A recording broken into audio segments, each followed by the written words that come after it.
Marc chapitre 6, 14 à 29.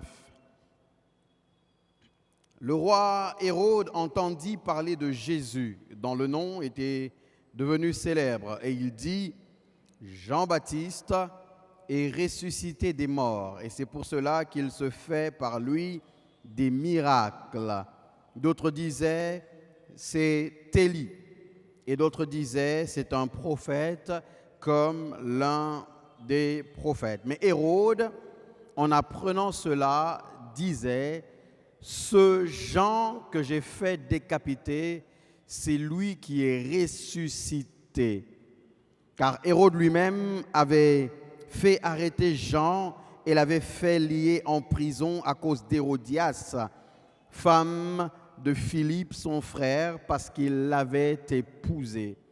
Et que Jean lui disait « Il ne t'est pas permis d'avoir la femme de ton frère. » Hérodias était irritée contre Jean et voulait le faire mourir, mais elle ne pouvait, car Hérode craignait Jean, le connaissant pour un homme juste et saint. Il le protégeait et après l'avoir entendu, il était souvent perplexe et l'écoutait avec plaisir. Cependant, un jour propice arriva, lorsque Hérode, à l'anniversaire de sa naissance, donna un festin assez grand aux chefs militaires et aux principaux de la Galilée. La fille d'Hérodias entra dans la salle, elle dansa et plut à Hérode et à ses convives.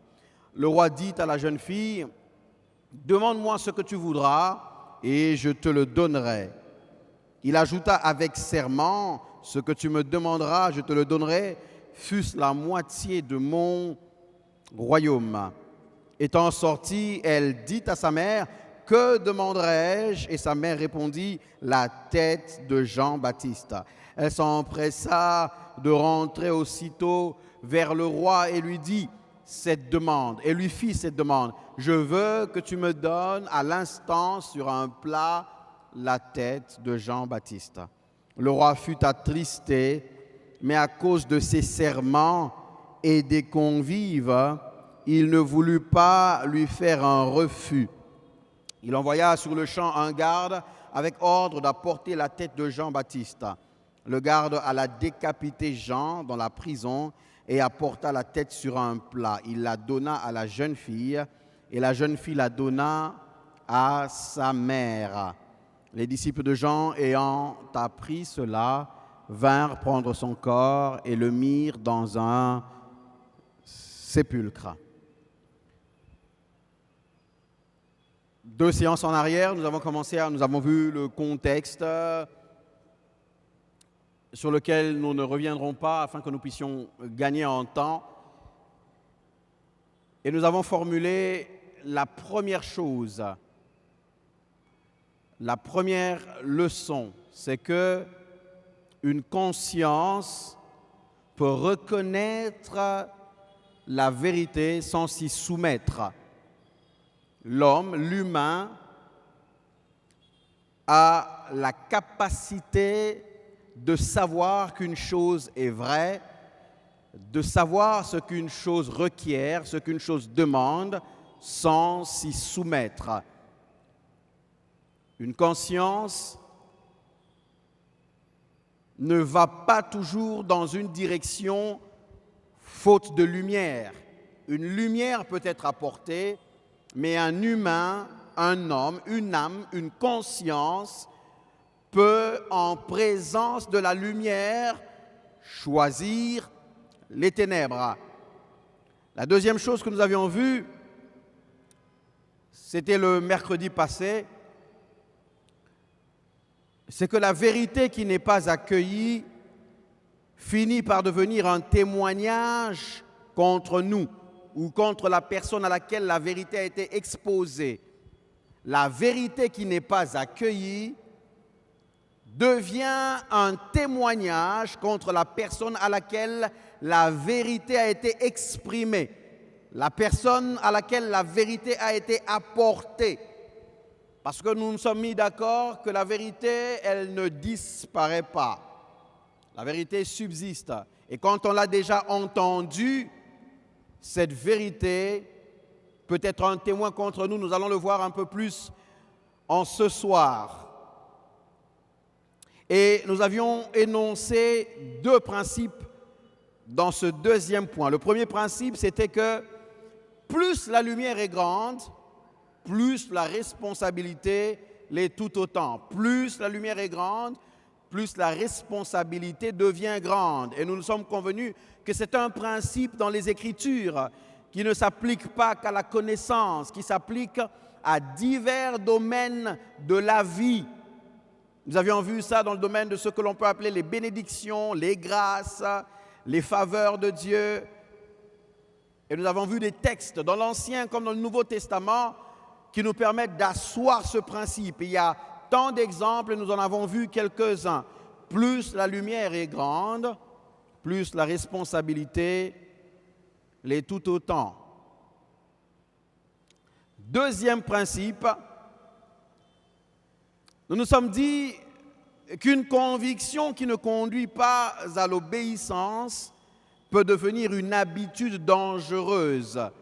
Une conviction qui n'obéit pas, qui n'aboutit pas à l'obéissance, qui ne conduit pas à l'obéissance, peut devenir une habitude dangereuse. Exposée à la vérité, reconnue certaine, mais pas reçue. On n'est pas loin de la vérité, on est proche de la vérité, peut-être même qu'on la côtoie, comme Hérode, le roi, qui avait la grâce de côtoyer le prophète. Il avait la grâce d'avoir accès à la vérité. La vérité n'était pas loin de lui. Il l'entendait, il pouvait l'entendre à souhait. Il était le roi, il pouvait faire appel à Jean-Baptiste pour que Jean lui parle. Et Jean lui parlait, parce que la Bible dit, quand il l'avait écouté, il était souvent perplexe. Ça veut dire que la parole que Jean lui avait adressée n'était pas une parole ponctuelle. Ça veut dire qu'il a eu des occasions d'écouter Jean, des occasions de se repentir. Mais voyez-vous, il est devenu familier à cette voix. Il l'entendait souvent sans jamais changer. Et cette habitude-là était devenue dangereuse. Il écoutait souvent la vérité, mais il ne levait pas l'option en fonction de la vérité. Il ne levait pas l'option pour la vérité. Il ne levait pas l'option que la vérité lui présentait. Une habitude dangereuse. Et on a vu comment les habitudes dangereuses se forment. On l'a vu avec le Pharaon dans Exode chapitre 9. On l'a vu avec Samson dans Juges chapitre 16. Habitude dangereuse avec Samson qui dit « Je m'en tirerai comme toutes les autres fois ». Et une parole, l'une des plus tristes de la parole de la Bible, est dite à ce point précis, il ne savait pas que Dieu s'était déjà éloigné de lui, retiré de lui. Habitude dangereuse.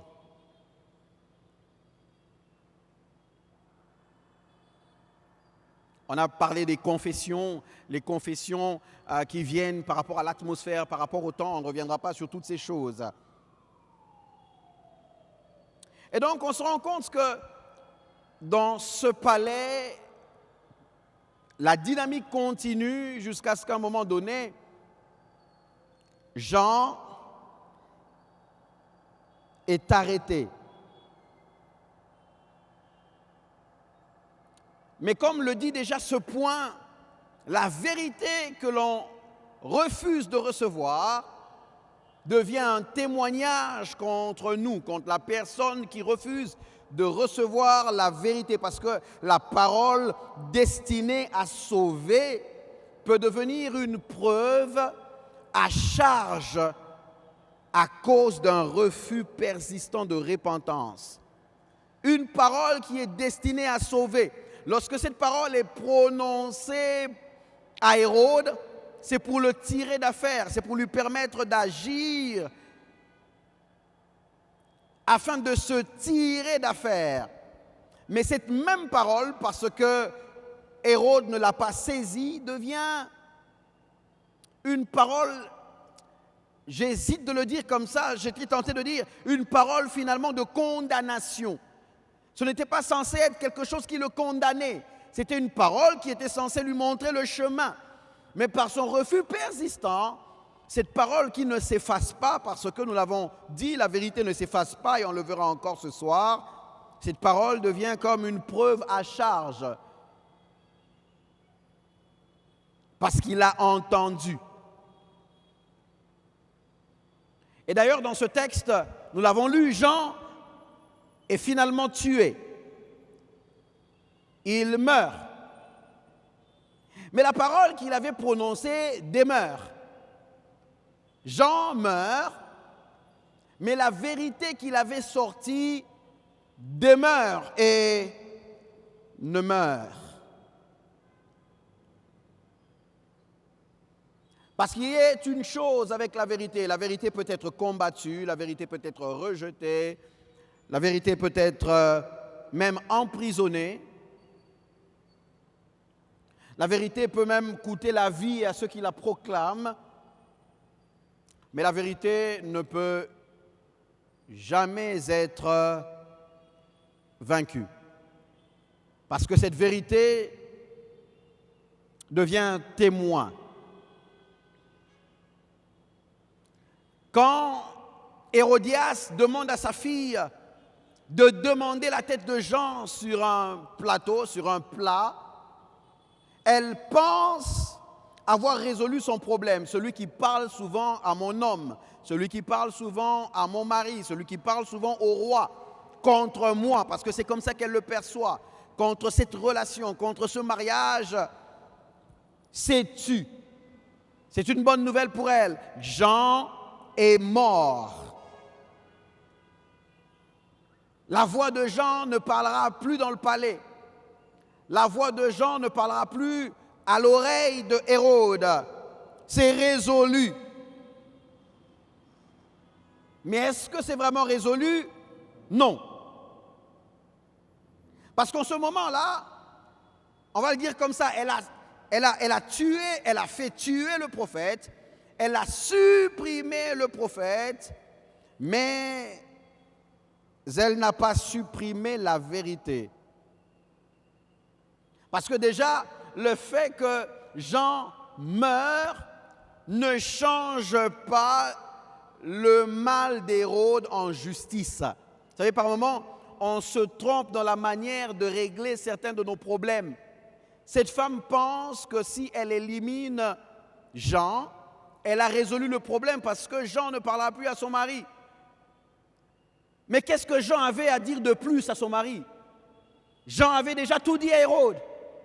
La parole qu'Hérode devait entendre, il l'avait déjà entendue. Même si Jean arrivait à être supprimé, la vérité était déjà sortie. Et supprimer Jean ne transforme pas l'acte d'Hérode en justice. Le mal d'Hérode demeure mal. Le meurtre de cette femme sur le prophète ne va pas rendre son mariage légitime. C'est pourquoi je voudrais nous inviter que ce soit dans notre marche de la foi, que ce soit dans notre vie en général, ne soyons pas pressés de lever des options quand il faut résoudre des problèmes. Il faut les regarder attentivement et se demander si on est en train de résoudre un problème ou si on est en train d'en créer un autre. On le verra plus tard. Est-ce qu'elle a vraiment résolu le problème? Non. Parce que sa relation ne devient pas pour autant légitime. Et deuxièmement, la voix de Jean ne parlera plus. Mais la parole que Jean a prononcée est restée dans la tête de Hérode. Au point que Les disciples sont en train d'opérer des miracles, le nom de Jésus a du succès, le nom de Jésus est répandu. On dit que c'est Jésus, mais Hérode dit que c'est Jean. Il dit c'est Jean qui est ressuscité. Je l'ai fait décapiter, mais il est revenu à la vie. Ça veut dire que l'image de Jean n'est jamais partie de sa tête, c'est jamais partie de sa conscience. Donc Hérodias n'a pas réussi. Il y a quelqu'un d'autre dans l'Ancien Testament qui a tenté de résoudre un problème, mais qui ne l'a pas vraiment résolu. Il s'appelle Caïn. Caïn constate que son offrande n'est pas acceptée, n'est pas agréée par Dieu, mais que l'offrande d'Abel l'est. Que fait-il? Il va vers Abel. Bonne direction. Mais que va-t-il faire vers Abel? La direction est la bonne. Mais ce qu'il va faire dans la bonne direction, c'est la mauvaise action. Il va vers Abel, son frère. On aurait pensé qu'il viendrait et demanderait à son frère, qu'est-ce qu'il y a dans ce que tu as fait qui ait fait que ton offrande ait été acceptée? Parce que moi j'ai un problème avec la mienne. Je viens d'offrir, mais j'ai perçu que Dieu n'a pas agréé. Comment tu as fait? Il pense qu'il doit supprimer Abel. Mais est-ce que supprimer Abel fera agréer son offrande? Non. Parce que son offrande n'a déjà pas été agréée.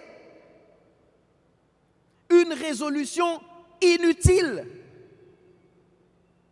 Une action qui ne résout rien.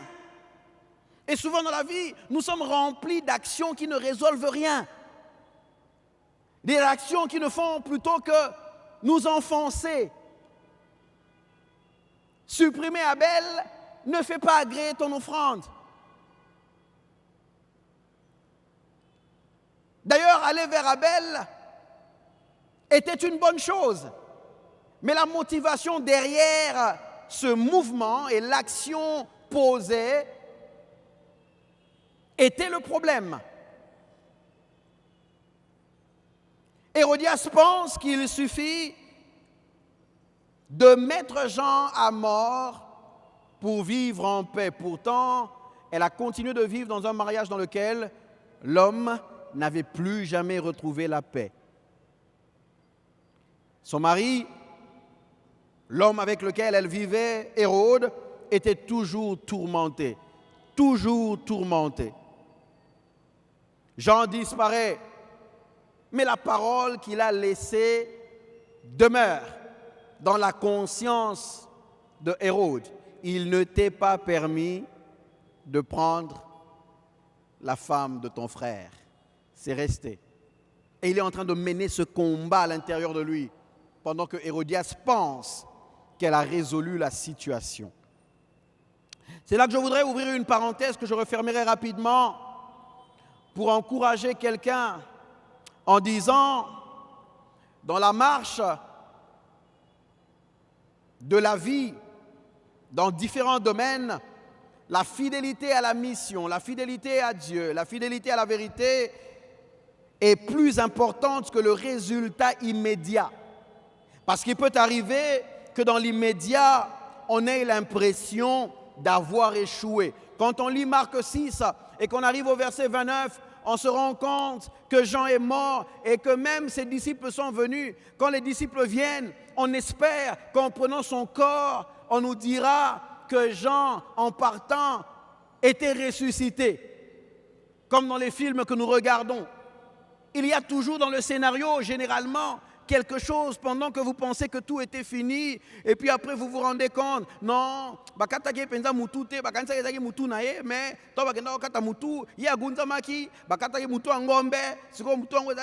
non, là c'est vraiment la tête de Jean, il est mort pour de vrai. Dans les films, généralement, on vous dit non, quand on avait tiré, quand ça avait pris, c'était pas vraiment lui, ça avait touché une pièce qu'on lui avait remis par sa mère pendant la saison 1 et puis après là, Jean est vraiment mort. Ça veut dire que dans l'immédiat, c'est un échec. Dans l'immédiat, rien ne nous permet d'espérer. Il n'a pas convaincu Hérode, il a échoué parce que Hérode n'est pas convaincu. Il n'a pas amené Hérodias à la repentance, il a échoué. Hérodias a eu raison de lui, il a échoué, dira-t-on. Il finit la vie dans une prison. Lui, la voix de celui qui crie dans le désert, finit dans une prison, il a échoué. Selon les critères humains, on peut se dire que son ministère paraît se terminer par un échec cuisant. Mais Dieu n'évalue jamais un serviteur selon les mêmes critères que les hommes. Là où les hommes pensent que c'est un échec, Dieu sait que la mission de son serviteur est arrivée à son terme et qu'il a fait tout ce qu'il était censé faire. Je voudrais parler à quelqu'un dans cette parenthèse pour vous dire, quand vous marchez avec le Seigneur et que vous faites ce que vous êtes censé faire, même si nous pensons que vous échouez, regardez les critères du ciel, ne regardez pas les critères des hommes. Les hommes peuvent rassembler les éléments. Si on doit faire une rédaction, une dissertation sur le ministère de Jean et qu'on doit rassembler tous les éléments, ça prouve son échec. Et pourtant, Jean n'a pas échoué. Je parle à quelqu'un qui est sous les regards des hommes, qui disent qu'il a échoué, alors qu'il sait au fond de lui qu'il n'a fait que ce que Dieu attendait de lui. Je voudrais te dire de la part de Dieu ce soir, tu n'as pas échoué, tu n'as pas échoué, tu n'as pas échoué. Même si nous rassemblons les preuves de ton échec, tu n'as pas échoué. Jean n'a pas échoué. Dieu ne va pas lui demander s'il a réussi selon les critères des hommes. D'ailleurs, lorsque Jésus enseigne sur le serviteur fidèle, lorsqu'il doit entrer dans la joie du maître, c'est déjà le maître qui parle. Ce n'est personne de ceux qui l'ont vu travailler. Des gens l'ont vu travailler sur terre, en train de faire des choses. Mais Jésus, quand il parle du serviteur au moment de rendre des comptes et de recevoir la récompense, c'est le maître qui parle à son serviteur pour dire « Bon et fidèle serviteur, entre dans la joie de ton maître ». On ne permet pas à un spectateur de parler sur le parcours du serviteur, c'est son maître qui parle sur son parcours. Je parle à quelqu'un ce soir, c'est ton maître qui parlera de ton parcours. Les hommes peuvent penser que ton ministère est petit, c'est Dieu qui voit ce que tu fais. Les hommes peuvent penser que tu ne réunis pas des foules, alors tu n'es pas grand. Je te dis que la grandeur ne se mesure pas à ce que les hommes regardent. C'est Dieu qui regarde ce que tu fais. Si tu fais ce que Dieu sait que tu dois faire, sache que tu es en train de réussir parce que ça se passe selon les regards de Dieu et non selon le regard des hommes. Est-ce que j'encourage quelqu'un ce soir? Ne regarde pas selon les hommes. Les hommes voudront te voir en train de passer sur toutes les chaînes de télévision. Ce n'est pas une mauvaise chose, mais ce n'est peut-être pas pour tout le monde. Les hommes voudront te voir dans les stades. Ce n'est pas mal, mais ce n'est peut-être pas pour toi.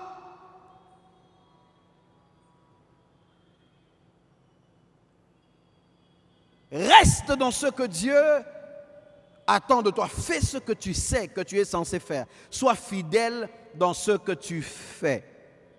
Ne regarde pas selon les critères des autres. Ne regarde pas selon les critères des hommes qui bien souvent s'opposent à ceux de Dieu. Jean est parti. Mais son départ n'a pas effacé la parole prononcée. Son œuvre continue même après sa mort. Il n'est plus là. Mais Hérode continue de parler de lui. Il est passé. Mais Hérode est resté sur lui.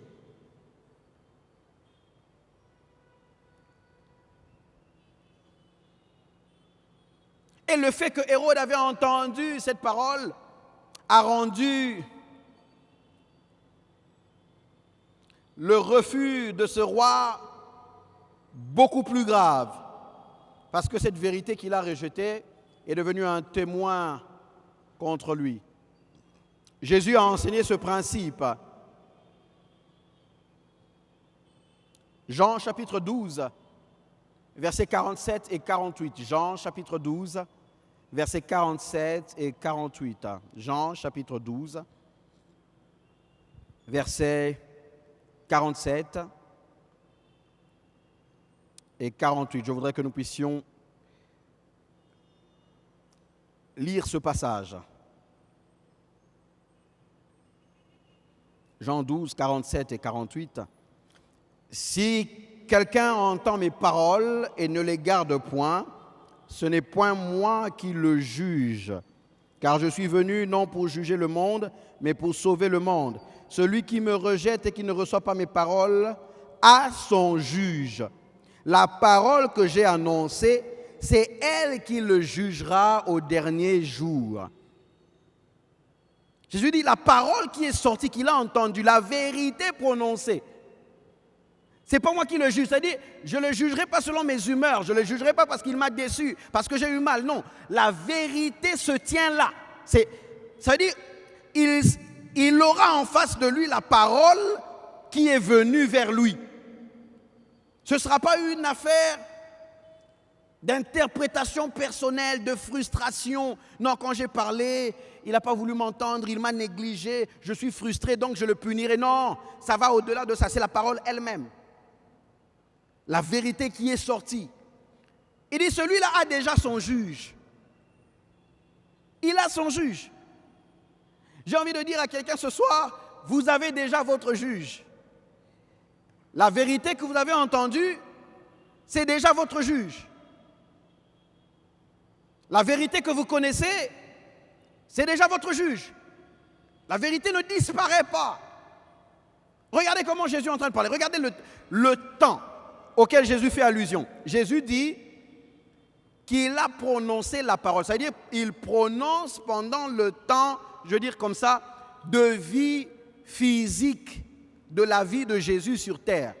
Il dit, mais la parole que j'ai prononcée, elle n'a pas disparu. Elle se tiendra là et jusqu'au dernier jour.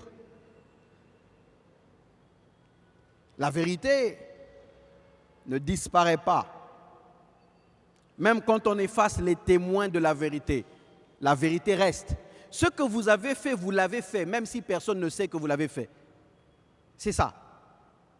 Même si tous ceux qui savent que vous l'avez fait, vous les avez éliminés, la vérité n'est pas partie, la vérité est restée. Ce sont les témoins qui ne sont plus là.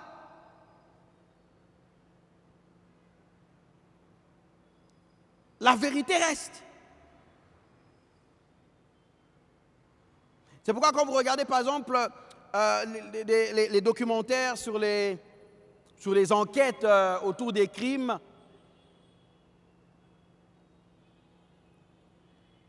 il y a une phrase qui revient souvent, ils disent qu'il n'y a pas de crime parfait. Et lorsque la science a commencé à évoluer, on s'est rendu compte qu'avec l'évolution de la science, avec la technologie, on pouvait même faire parler des murs. On peut aller gratter sur un mur et trouver quelque chose qui va renseigner sur l'auteur du crime, alors qu'il n'y a pas de témoin. Les témoins ne sont plus là, ils sont effacés, mais on va retrouver sous un tapis une pièce qui venait d'une poche. La technologie a permis avec le temps de commencer à découvrir, alors qu'à un moment donné, lorsqu'il n'y avait pas cette technologie, on pensait que, voilà, quand il n'y a pas de témoin, il n'y a rien, on ne peut rien démontrer, c'est fini. Mais la vérité, elle était toujours là. C'est avec certains moyens de technologie qu'on a commencé à se rendre compte que même quand il n'y a plus personne dans la pièce, il n'y a plus personne dans la salle, la vérité est là. Et même au-delà de cette technologie, la vérité est là parce que celui qui a fait une chose, c'est un fait. Et le fait, on ne l'efface pas. La vérité demeure. Peu importe qui a vu, qui n'a pas vu, la vérité demeure. Et Jésus nous montre que cette vérité devient témoin. Elle devient témoin. C'est pourquoi j'ai dit un peu plus profondément dans ce troisième principe que la parole destinée à sauver peut devenir une preuve à charge à cause d'un refus persistant de réponse ou de repentance. Elle est venue pour sauver, mais lorsqu'elle est rejetée, elle atteste que l'homme a été averti. La même parole qui offrait une issue devient la preuve que cette issue a été refusée. Et Jésus, on le voit dans un autre texte des Écritures, Matthieu chapitre 11. Matthieu chapitre 11, encore Jésus, Matthieu chapitre 11.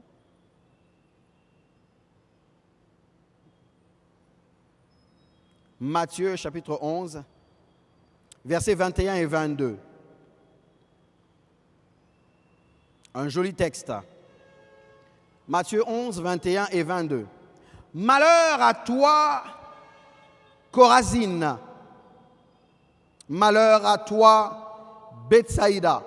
Car si les miracles qui ont été faits au milieu de vous avaient été faits dans Tyr et dans Sidon, il y a longtemps qu'elles se seraient repenties en prenant le sac et la cendre. C'est pourquoi je vous le dis. Au jour du jugement, Tyr et Sidon seront traités moins rigoureusement que vous.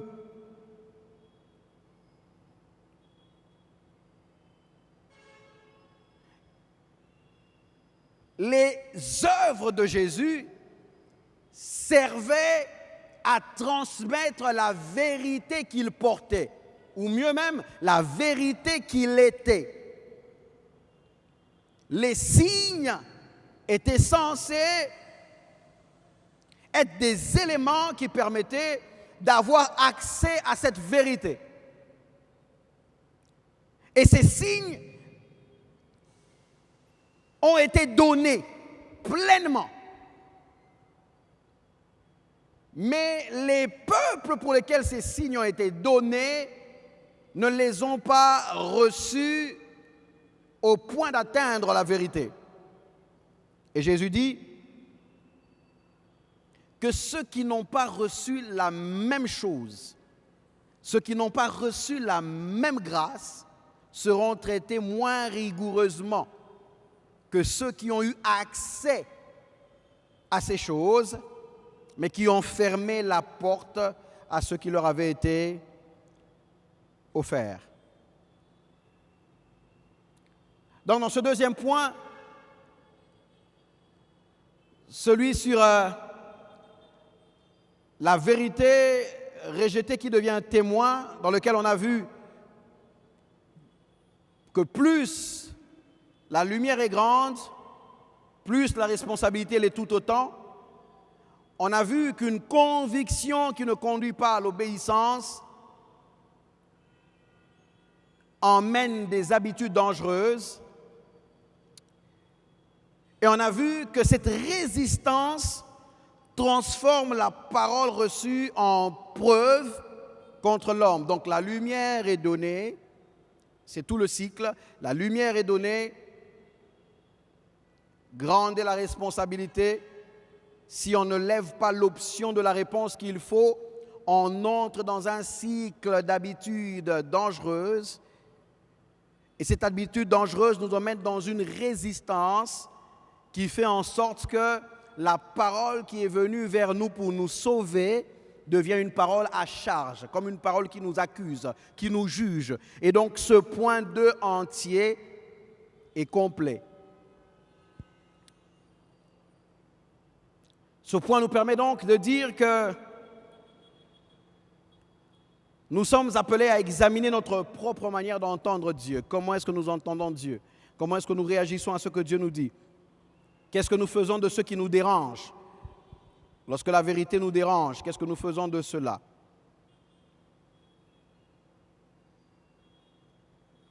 Y a-t-il des domaines dans lesquels nous avons clairement entendu ce que Dieu demande, mais où nous continuons à différer l'obéissance?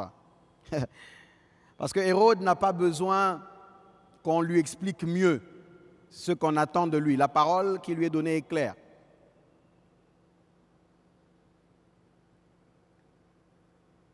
il ne t'est pas permis de prendre la femme de ton frère.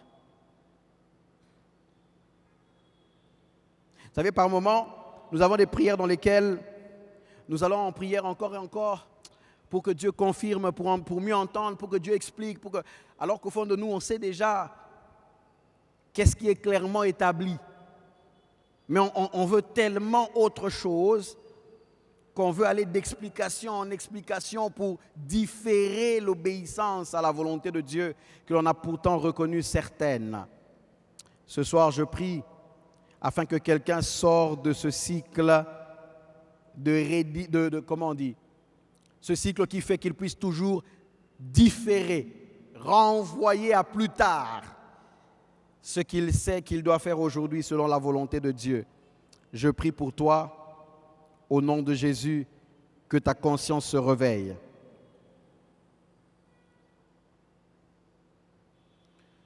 Troisième point.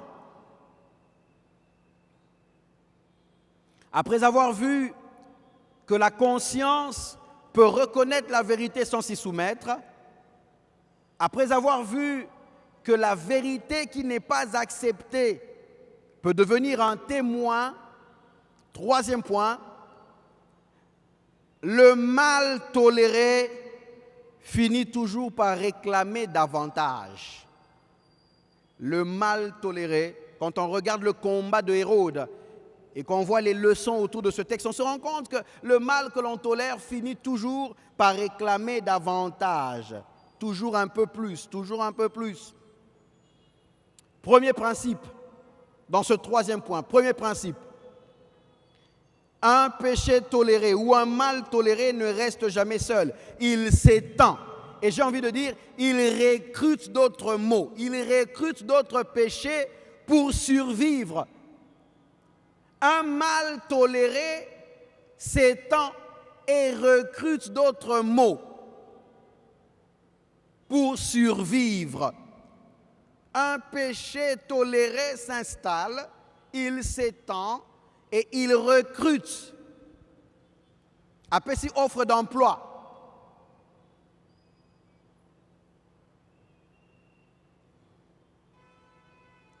Que d'autres maux viennent, que d'autres péchés viennent. Quand le mal commence, quand il commence à s'installer, il donne l'impression de ne pas tout vouloir parce qu'il ne demande jamais tout directement. Il réclame un espace. Par moments, ça se passe comme une exception. Salangoka kalelo, exceptionnellement. Ce n'est pas une habitude, juste pour aujourd'hui. Exception. Par moments, ça vient un peu comme une permission. Bon, tu peux te permettre ça pour maintenant. Tu peux te permettre ça simplement pour cette occasion-ci. Et souvent, ça vient avec une justification. Il y a une raison pour laquelle, on se donne toujours une raison pour laquelle on est allé dans une direction. On trouve des justifications pour une direction que l'on a empruntée. Et puis après, ça devient comme une sorte de tolérance. On a accueilli, c'est resté, ça s'est assis. Mais une fois installé, le mal ne reste jamais dans la parcelle ou dans l'espace qu'on lui a accordé. Il cherche à s'étendre. Il réclame progressivement tout le terrain.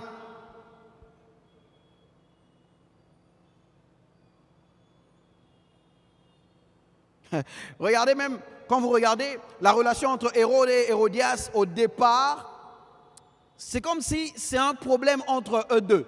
Ça veut dire que c'est eux qui gèrent leur mal. On va dire c'est familial parce que bon, on peut un peu inclure le frère, Philippe. Mais puis après, ce qui se passe dans leur vie personnelle commence à avoir des conséquences au-delà de leur vie personnelle. Il y a comme maintenant une influence sur le palais. Il y a une influence sur la direction même du royaume. Ça commence à atteindre même les relations avec Jean-Baptiste. petit à petit, ça s'étend. Petit à petit, ça avance.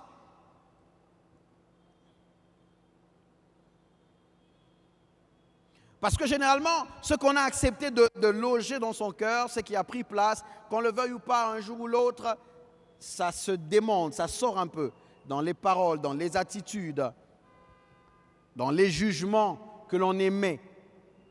Il y a une influence de ce que l'on entretient comme mal.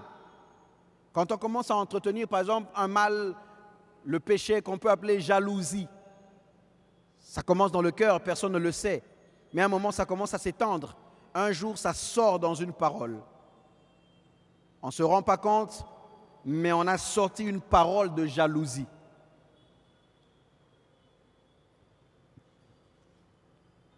Quelqu'un peut nous raconter un exploit. Sans se rendre compte, on réagit à cet exploit avec la jalousie dans la parole. Mais c'est une jalousie qu'il y avait dans le cœur. Mais ça s'étend. Et comme Obimana Maloba.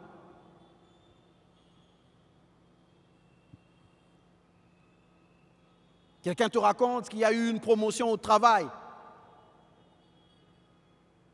Il dit, Matisse Yogra dans Moussala. En tout cas,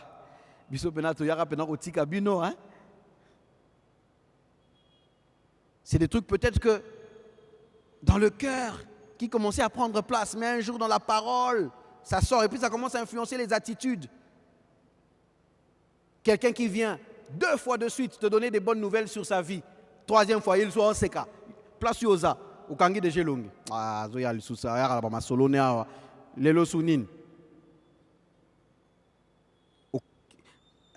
Keto. Ou est dans mutema et comme une attitude. Par moment, tu ne te rends pas compte, tu es en train de scroller. Aux autres, on a Facebook, on a photo. Attends, moi, restaurant, moi, c'est qui? Rien. A émission et loco, a lobby et loco, mais ce qu'il y a dans le cœur, ça commence à s'étendre. Et comme une attitude. Mon gars, l'équipe au Kangelongi. Nga, tala. Asombi sous sapato asika. Oyebi pe vi na été peut-être ba kabelié. Oyebi na yote. Oyebi te. Bon, ça va. Ata ba kabelié pété ata asombi. Où est le problème? Ça commence à s'étendre. Ça s'étend. Et par moments, on ne se rend pas compte. Donc, quelquefois, ça s'étend tellement que même dans nos attitudes, par moments, ça quitte la personne. Ça commence à toucher le voisinage de la personne. Comme jalousie, comme on m'a par rapport à sœur, na bato bazara pembeni na ye, ba comme on pesa okanda.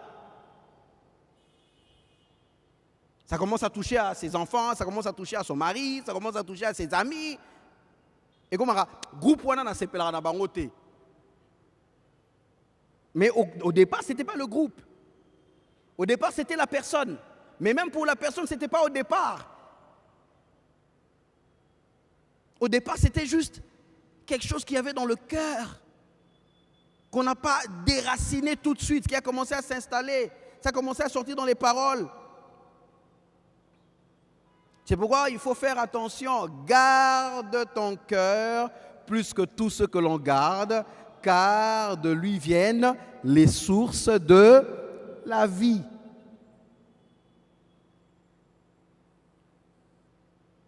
La source polluée donne de l'eau polluée. Aux yeux, on a verre. Comme les amas, il y a source, on les a pollués. Au long, on a bassin. Comme les amas, il y a source, on les a pollués.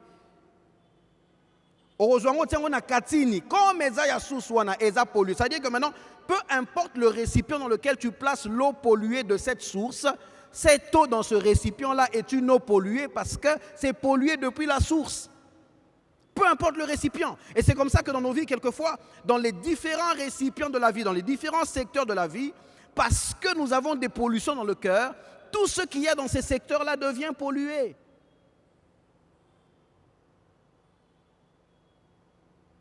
Des jalousies qui se traduisent par moments comme avec des blagues. Mais au sali blague au seki mais au soana minitoana. Mais talaraka par rapport au bimisonga na sima ba jeu. Mais tu sais. Et puis après, tu te retrouves avec un groupe d'amis. Tu dis, ah oui, ah non, mais ah. Non, ah, on a certainement, il faut y aller. On a il faut y aller, oncle na bangonde. On a déjà, oncle na bangonde, comme ta, a fungole lié. Yoskolobi, il faut y aller kaka. Et puis après un autre jour, au long, on a supposition. Ok, on a un peu plus d'affirmation. Et puis après, ce n'est pas un peu plus d'affirmation. Maintenant, là, tu certifies. Oromi, info certifié.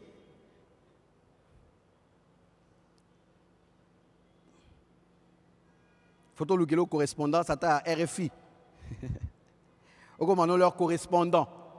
Notre correspondant à Kinshasa, va citer comme Bonayo. Certifie des informations. Mais ça part de rien. Mais ça commence à s'étendre, ça s'étend. Dans la manière dont on traite les autres, dans les décisions que l'on prend, ça s'étend. Parce que c'est ça le mal, ça s'étend.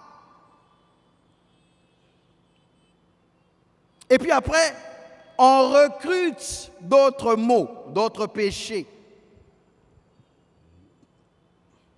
Au départ, la relation qu'ils ont, Hérodias et Hérode, est une relation interdite. Après, ils s'obstinent, le refus de la correction s'installe, un autre mal arrive. Et puis après, Hérodias s'est fâchée contre Jean. Elle crée l'emprisonnement. Vous imaginez, le texte que nous avons lu commence par dire que Hérode protégeait Jean. Mais l'homme qui protégeait Jean se retrouve un moment à l'avoir emprisonné. Jean n'est pas en prison sans que Hérode ne le sache. Hérode sait que Jean est en prison. Le jour où on lui demande la tête de Jean, il ne demande pas aux gardes d'aller le chercher dans le désert. On va le chercher en prison parce qu'Hérode sait qu'il est en prison. Lui qui aimait Jean. Mais vous voyez comment il commence à aller un peu plus. Il ne le tue pas encore. Il le garde en prison. Il l'aime bien, mais en prison. Celui qui l'aime est déjà en prison.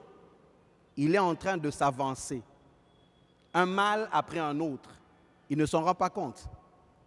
Par moments, c'est comme ça que ça arrive dans notre vie. Un mal après un autre, on ne s'en rend pas compte. On est toujours amis, mais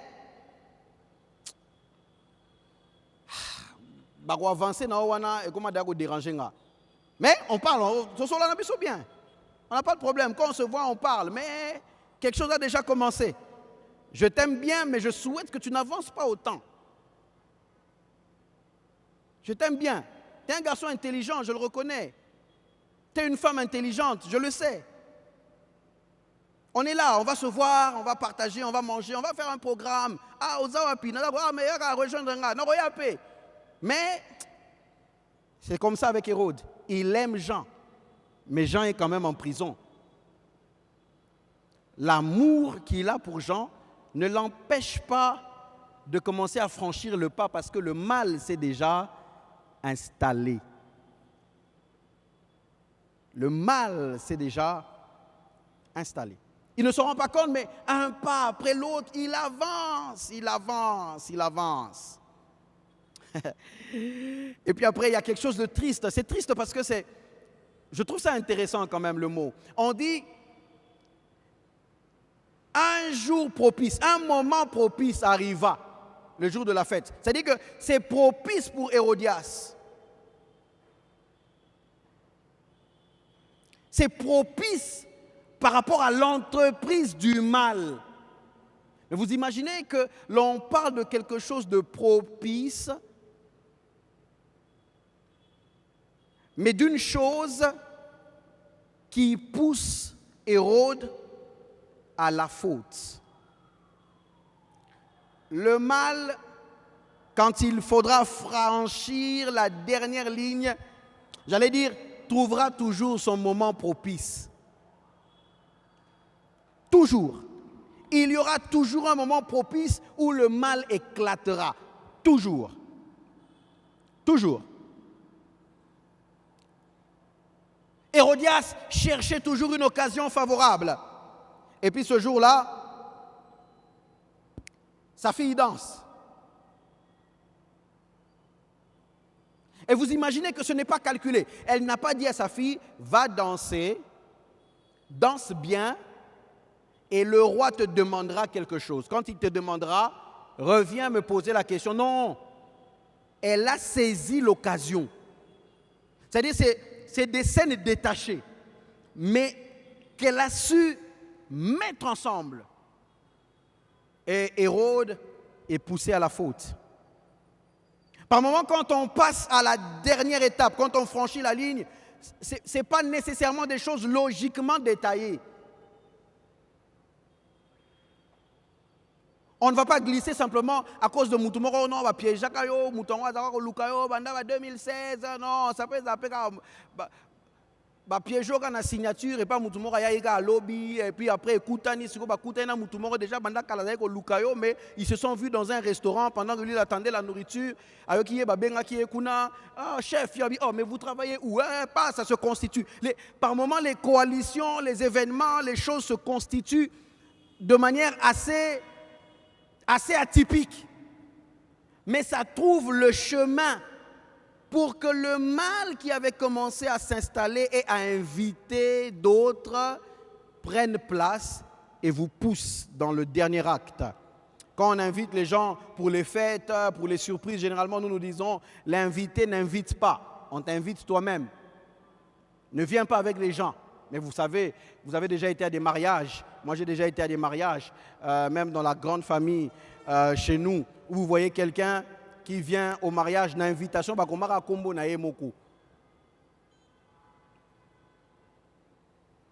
Son seul nom, on a seulement écrit son seul nom. Yafioti. Mais Yafioti, il y a 15 personnes. Et puis les pauvres amis du protocole, par mon maman. En tout cas, Kombo, Ezakara, Yayomorotin, Bano Zomona, Leki Yamobali. Kolinda Kumoko. Oui, mais sur l'invitation, il n'y a pas leur nom. Yolingo Kabo la famille, Te, Moussala Nanga. Sur le mal des Arabongo. Yo pesa qui invitation à Yafioti. Yafioti a 15 personnes. Sur 15 il faut pas quota pour sinon Yafioti des gars moko rosala na porte on a fait obeba. Mon protocole quoi le kika Yafioti a continue 15 personnes, ce qu'on va comme le table de leur choix. Aux hommes on a le mal fonctionne comme Yafioti, bayaka est belé. C'est pourquoi je parle à quelqu'un ce soir que Dieu t'aide à arrêter Yafioti comme ça il n'emmène pas 15 personnes avec lui. Ça vient comme ça. Puis après, ils viennent nombreux. Incompréhension pour les arabes porte terrible. Et le mal joue comme ça. Et ce jour-là, beaucoup de choses se sont organisées, beaucoup de choses se sont mises ensemble. Maintenant, Hérode n'a plus le choix. En tout cas, il pense ne plus avoir de choix. Il faut qu'il passe à l'action parce qu'il a déjà promis. Il a même dit à la fille, il dit, tu as tellement bien dansé que même la moitié de mon royaume, je te donnerai. La fille ne sait pas quoi demander. Elle va vers sa mère. Elle dit, maman, je demande quoi? Maman lui fait demander une chose dont elle n'a même pas besoin. Elle ne sait même pas la tête là, ça sert à quoi? Au point que quand on lui donne la tête, elle ramène ça chez maman. C'est toi qui sais qu'est-ce que tu vas en faire. Le roi ne peut plus faire marche arrière. Peut plus faire marche arrière. Le gens qu'il n'a pas voulu écouter lorsqu'il lui interdisait la relation avec Hérodias, le roi a fini par le faire emprisonner. Le roi a fini par le faire sortir de la prison, pas pour le libérer, mais pour l'exécuter. Le gens dont on parle, on dit, il le craignait. Il le connaissait pour être un homme juste et saint. Il le protégeait, mais il finit par tuer celui qu'il protégeait. Il est dans une contradiction grave de sa vie, dans un paradoxe que l'on ne sait pas expliquer. Parce qu'un mal en a appelé un autre après s'être étendu. Ça me rappelle un peu David qui a été dans une même situation. David se lève un matin, nous sommes dans 2 Samuel chapitre 11.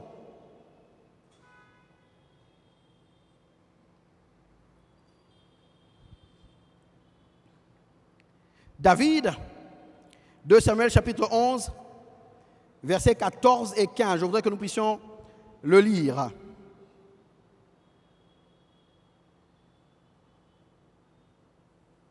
« 2 Samuel 11,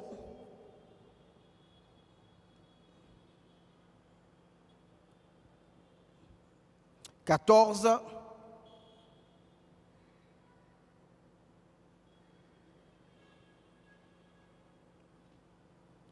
et 15.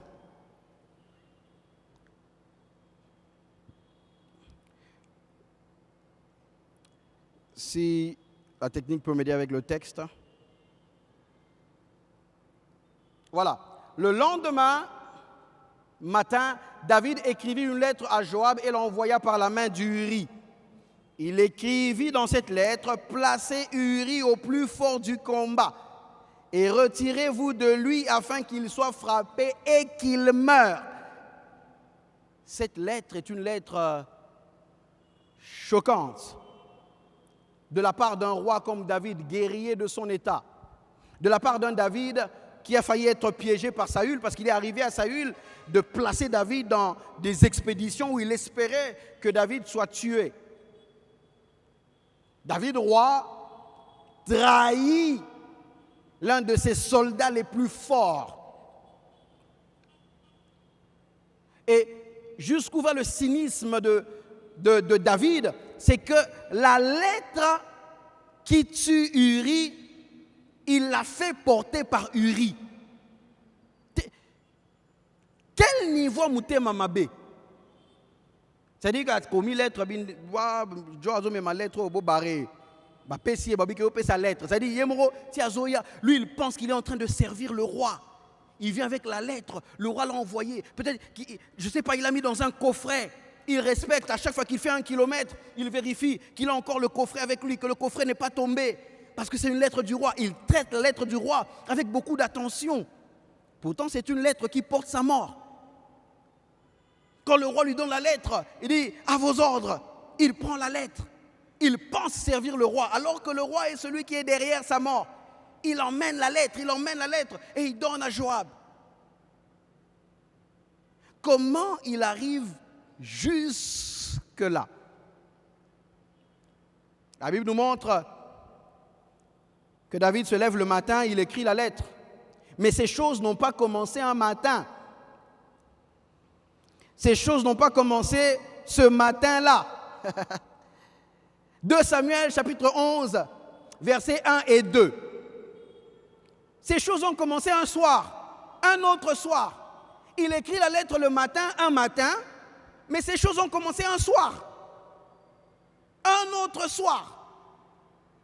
Le 3e jour, 2 Samuel chapitre 11, versets 1 et 2. L'année suivante, au temps où les rois se mettaient en campagne, David envoya Joab avec ses serviteurs et tout Israël pour détruire les fils d'Ammon et pour assiéger Rabba, mais David resta à Jérusalem. Verset 2. Un soir, quand il écrit la lettre remplie de cynisme, c'est un matin. Mais les choses d'un matin ont commencé un soir. Les choses d'un temps ont commencé dans un autre temps. Il y a beaucoup de choses du matin qui commencent le soir.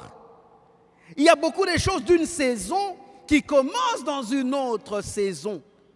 Il y a beaucoup de choses d'une année qui commencent dans une autre année. Il y a des choses de 2026 qui commencent en 2006. Il y a des choses qui ont commencé 20 ans passés. Mais c'est en 2026 que ça éclate. Un soir,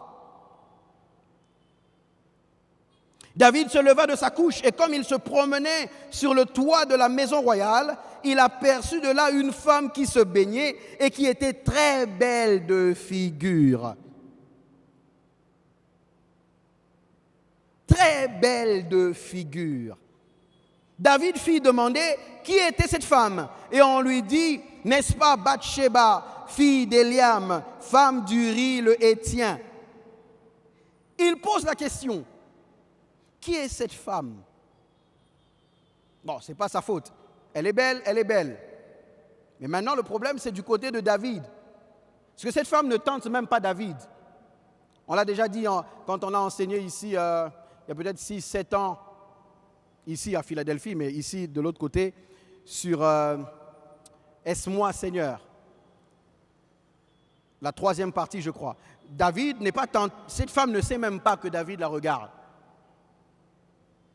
Elle se baigne là où elle se baigne. Elle ne sait pas qu'il y a un roi qui, normalement, d'ailleurs, est censé être en guerre, mais qui se trouve sur un toit en train de regarder on ne sait quoi et puis qui tombe sur elle. Elle ne sait pas.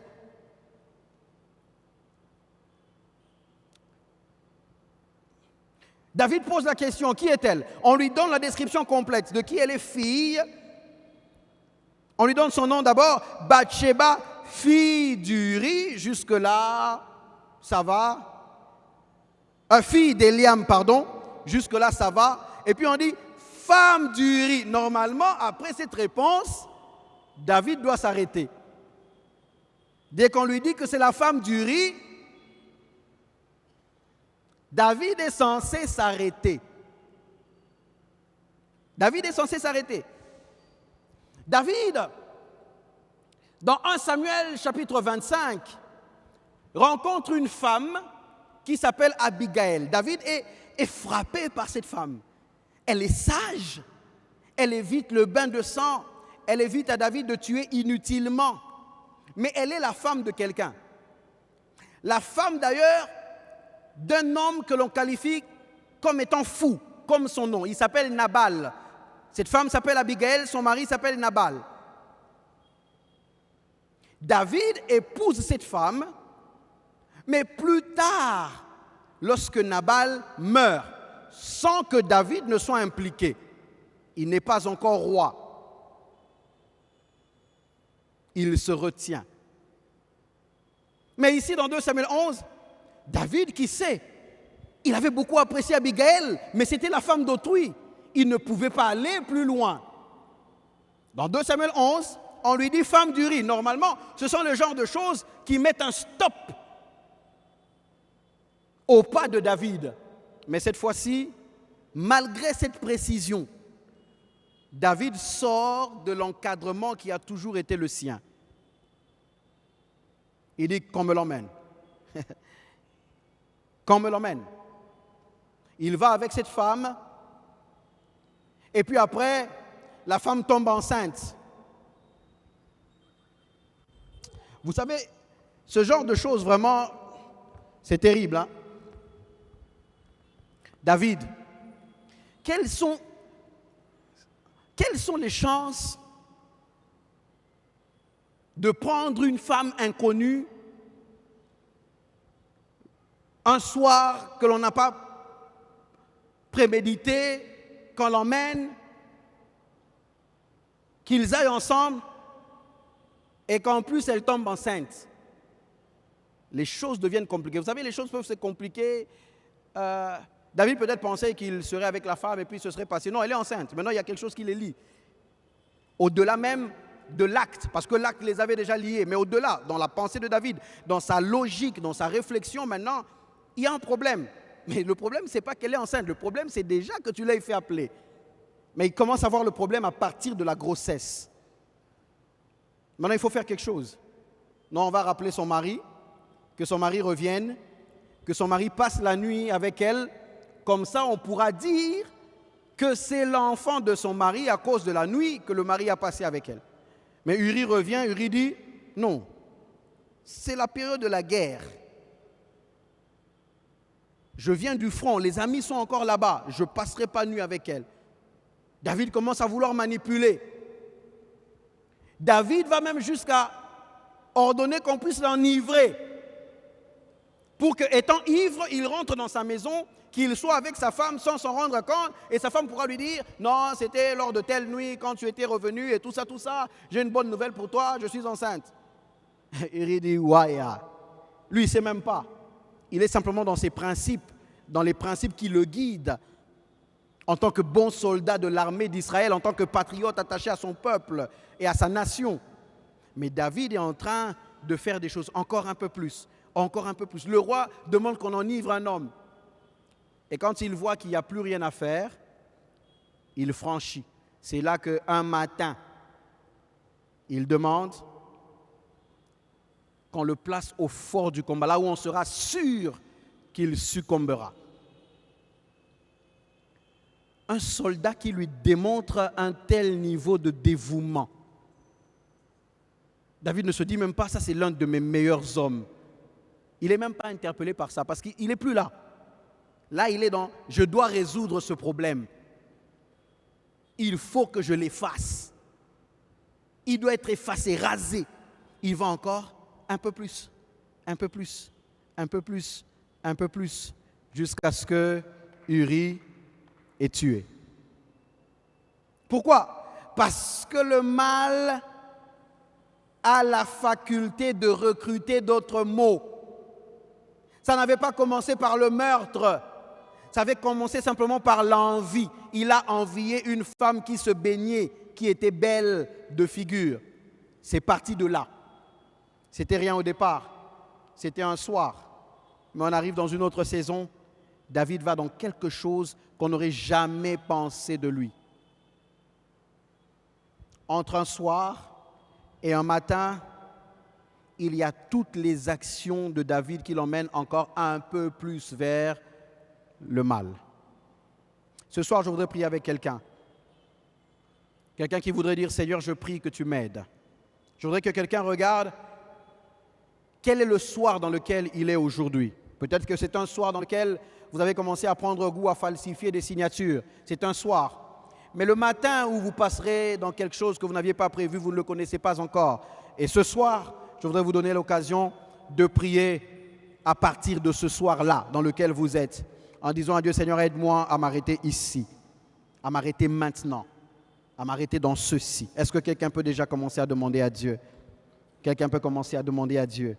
Quelqu'un peut demander à Dieu. Seigneur, je suis dans une saison particulière dans laquelle il y a des choses qui ont commencé dans mon cœur. Je prie que tu m'aides. Je ne voudrais pas qu'il y ait une saison dans laquelle je pleurerais le fait de ne m'être pas arrêté à temps. Je prie afin qu'il n'y ait pas une saison dans laquelle je serai en train de m'en vouloir, de n'avoir pas pris le temps de m'arrêter en me disant « je n'irai pas plus loin ». Est-ce que quelqu'un peut prier le Seigneur ce soir en disant « Seigneur, aide-moi, Seigneur, porte-moi, Seigneur, guide-moi, Seigneur, conduis-moi, Seigneur, soutiens-moi ». Je ne sais pas ce que vous demandez à Dieu, mais je voudrais vous demander de demander quelque chose à Dieu, à l'ouïe de cette parole. Est-ce que quelqu'un peut prier le Seigneur ce soir? Seigneur, je ne voudrais pas être comme Hérode, qui franchit des pas, qui franchit des seuils sans se rendre compte. J'ai peut-être déjà un Jean que j'aime bien, mais qui est déjà en prison. Je ne m'imagine pas le tuer, mais il est déjà en prison. Peut-être que puisqu'il y est déjà, qu'est-ce qui me dit que demain je ne l'éliminerai pas? Je suis en train de prier que tu me soutiennes. Je suis en train de prier que tu m'aides. Je prie que tu m'aides à recevoir la vérité. Je prie que tu m'aides à recevoir la lumière. Je prie que tu m'aides à réagir à la lumière que tu envoies. Est-ce que quelqu'un peut demander cela à Dieu ce soir en 2 minutes, en 2 minutes? Est-ce que quelqu'un peut regarder dans son cœur? Regarde dans ton cœur, regarde dans ton cœur. Quel est ce soir-là? C'est peut-être des choses de 2006. C'est peut-être des choses qui ont commencé en 2020, en 2022, en 2023. Mais un matin arrive, Dieu te donne l'occasion de ne pas atteindre ce matin-là comme David. Dieu te donne l'occasion ce soir, le soir dans lequel tu es, là où tu es, au sommet, sur la terrasse comme David, que tu détournes le regard. Ou quand tu as l'information, quand on te dit c'est la femme d'Uri, que tu dises je n'irai pas plus loin, je n'ai pas besoin de plus de conversation, je n'ai pas besoin de plus d'éléments, je n'ai pas besoin de plus de direction. Je m'arrête ici, je m'arrête maintenant. Est-ce que quelqu'un peut prier le Seigneur? Est-ce que quelqu'un peut prier le Seigneur? Est-ce que quelqu'un peut prier le Seigneur en disant, Seigneur, je prie que tu m'aides, je prie que tu me soutiennes, je prie que tu me diriges, je prie que tu me guides et surtout que tu me gardes. Dans le nom de Jésus, j'ai ainsi prié. Amen, amen, amen. Gloire à Dieu. Que le nom du Seigneur soit béni.